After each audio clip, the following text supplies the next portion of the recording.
नाज़रीन ख़बरुनि जो सिलसिलो जारी आहे। ख़बर शामिल कंदासीं गुलाम अल्लाह खां अब्दुल सत्तार मीरबाई जी ख़बर मूजिब गुलाम अल्लाह लॻ ठट्टो रोड ते बरसाति मुतासिरनि खे माली इमदाद राशन टेंट मच्छरदानी न मिलण ख़िलाफ़ गुलाम अल्लाह ठट्टो रोड खे ब्लॉक करे छॾियो आहे। समय होटल मदर रोडनि ते रुकावट विझी ज़िले इंतज़ाम ख़िलाफ़ सख़्त नारेबाज़ी कई आहे।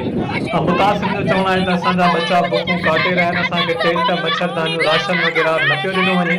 हिननि वधीक चयो त असांजी माली मदद पिणु न पई कई वञे। असां सख़्त परेशानी में वरितल आहियूं, पर ज़िले इंतज़ामिया लापरवाही करे असां सिंध हुकूमत ज़िले इंतज़ामिया सरहदी वारनि खे अपील था कयूं त असांजी बावर कई वञे। असांजा बचा खुलियल आसमान हेठि वेठल आहिनि, असांजी बावर करे सहूलियतूं फ़राहम कयूं वञनि।